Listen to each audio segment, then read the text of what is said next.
Ladies and gentlemen, welcome into NFL offseason rumors. Number 4, we've got huge Davante Adams news. I want to touch on some guys that I expect to get franchise tagged. Jarvis Landry, what's going on? Are the Browns going to release him? I'll let you guys know on that. And then we've also got some news on the Pittsburgh Steelers quarterback situation. Of course, they're looking for a new quarterback after Big Ben retiring. The first thing I want to get to, Davante Adams. Will the Packers use the franchise tag on him? Will they try and work out an extension? Guys, here's what I know with Davante Adams. He will not make a decision, and the Packers will not make a decision with him until the Aaron Rodgers saga gets solved.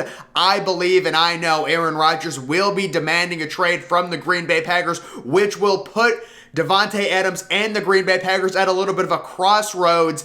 And at that point, it'll come down to, does Davante Adams want money? Because if he stays with the Packers, he can get paid right around $30 million per year. And if Rodgers leaves, the salary cap opens up. Or does he want to maybe follow Aaron Rodgers, go to a better quarterback? I don't think Davante Adams loves the prospect of signing a massive extension with Jordan Love as your quarterback. But let's get to the news. It says there have been no discussions between the Packers and Davante Adams in regards to a contract extension. The window for teams to franchise players opened today, which was really yesterday, and closes in 2 weeks. Adams is reportedly looking for $30 million per year, which makes sense considering DeAndre Hopkins is at $27 million per year right now, guys, by the way. With Green Bay currently projected to be over the salary cap limit in 2022, a massive deal for Adams is looking increasingly unlikely. The expectation is the franchise tag that will take up $22 million in cap room. We also got another tweet saying the Packers created around $11 million in cap space by restructuring the contract of Kenny Clark, per source. So some interesting things happening right now in Green Bay. My current take is Aaron Rodgers demands the trade. He's leaving, and then it comes down, they're going to have more money with Aaron Rodgers leaving, considering his cap hit was, decently big. They could potentially extend Davante Adams. The only question then becomes, does Davante Adams want to sign a massive extension with the Green Bay Packers around $30 million per year with the idea that Jordan Love probably will be his quarterback? I currently don't know the feeling in Green Bay on Jordan Love. All I can say is they are really desperate to get Aaron Rodgers back, and who wouldn't be? Even if you've got a good young quarterback, you want Aaron Rodgers on your team. He's the back-to-back MVP winner, but I really don't know a lot about Jordan Love. He played in that game against Kansas City. He looked terrible. You can't take too much into it. I think the Packers made an egregious decision drafting Jordan Love during Aaron Rodgers' prime. It is the back end of his prime, but still, you need to use that asset on improving your team, improving your offensive line, getting Aaron Rodgers a legit number 2 receiver. They didn't do that. That's one of the main reasons why Aaron Rodgers is demanding a trade. So the bottom line with Davante Adams right now, very likely to use the franchise tag on him, considering the cap room situation. Also, nothing's going to get solved with Davante Adams until Aaron Rodgers news comes out and Aaron Rodgers actually demands a trade. Nothing would get solved. If Aaron Rodgers came back to Green Bay, they would 1,000% have to use the franchise tag on Davante Adams, which is the $22 million cap hit, because they would have zero space. Aaron Rodgers leaves, that opens up more space for a potential long-term contract, but then again, you'd be playing with probably Jordan Love. I don't know. Again, maybe Davante Adams just wants the money. He likes Green Bay. He wants to stay. I don't know what his feelings are. I don't know if he wants to go to a better quarterback if Aaron Rodgers leaves, or if he just wants to stay in Green Bay. He doesn't really care if he gets $30 million per year. I'm not sure. That's all I can tell you right now about the Davante Adams situation. Let's move on to another unique situation in Pittsburgh.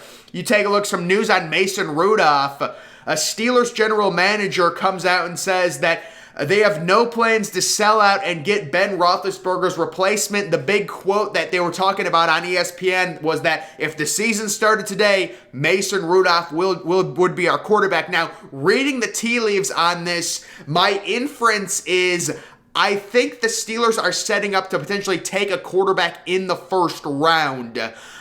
Which is a really interesting thing. I've heard the one guy that is kind of a fit for Pittsburgh Potentially Malik Willis, the quarterback from Liberty. I know people have talked about Kenny Pickett. I mean, he played in the frickin' stadium. He played at Heinz Field because the University of Pittsburgh doesn't have their own stadium, so he had to play in the Steelers stadium. In his college career, he went to Pittsburgh. But I've heard the guy they like, and I've seen a lot of mock drafts having Malik Willis mocked to the Steelers. This could be a situation where you have Mason Rudolph start a few games and then insert, Malik Willis by week 3 or week 4 or by midseason, like other teams do, kind of like the Bears did with Andy Dalton, and then going to Justin Fields really quickly. To me, seeing a story like this, it's setting up, the Steelers GM is setting them up to potentially start Mason Rudolph week 1 with the idea you're drafting a quarterback in the first round, he's going to eventually take over. I was also thinking the Pittsburgh Steelers and the San Francisco 49ers are in very similar situations where they have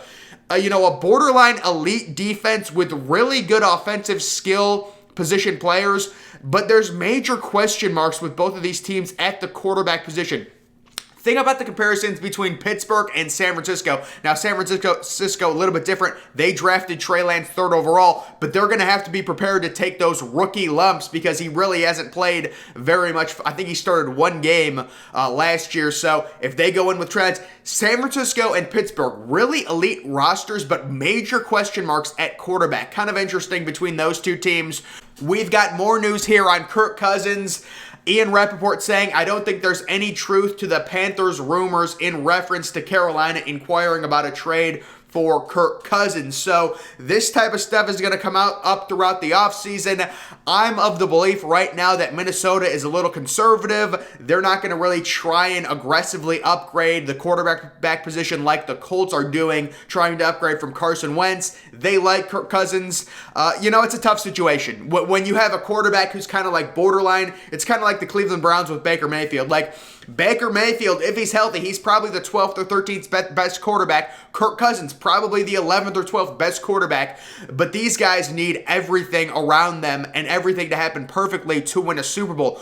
Is there scenarios where Kirk Cousins could win a Super Bowl? Yeah, there's a scenario. Nick Foles won a Super Bowl. There's been guys, it can be done. But when you take a look at that Vikings defense, there's issues there. He does have 2 really good receivers. He did put up good counting stats, 33 touchdowns, 7 interceptions.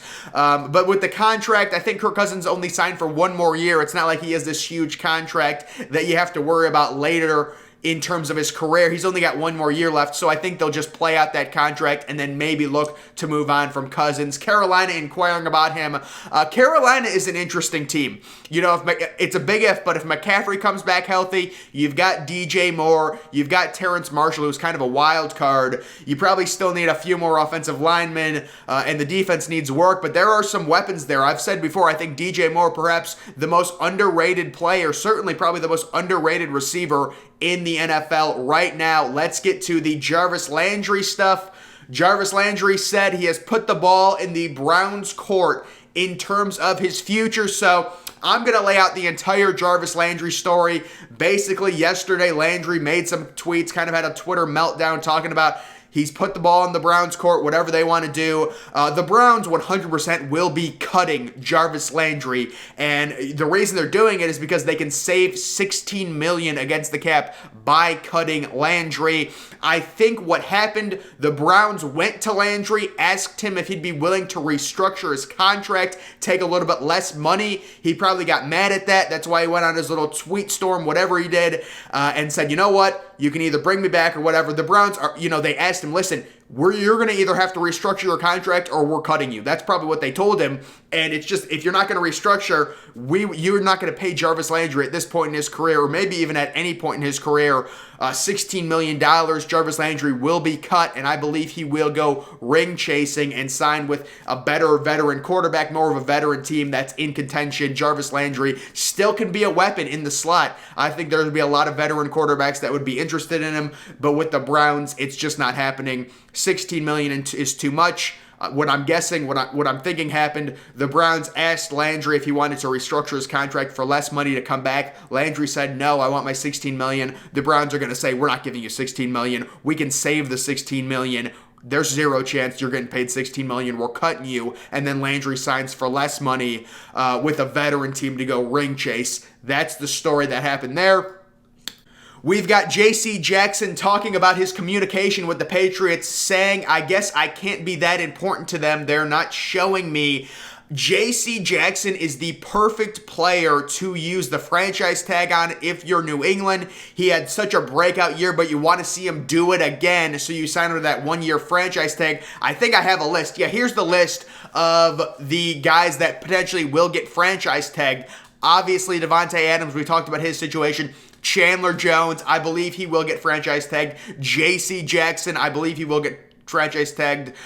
Diggs, I believe, was looking to work out a long-term contract. That's the last I heard on that. I'm not sure what's going on with his situation. Mike Gesicki, kind of a random one to be franchise tagged, but I guess if you'll either lose it or you either use it or lose it with the franchise tag. Maybe the Dolphins don't have anyone else they want to tag, and really, like, what would Mike Gesicki get? Like a 3 or 4 year contract if they wanted to sign him to an extension? I'm not sure.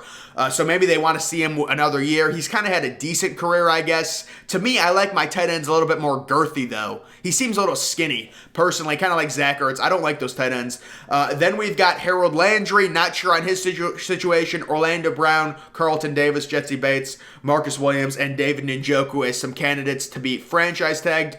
But guys, that is going to do it for this NFL offseason rumors video number 4 edition.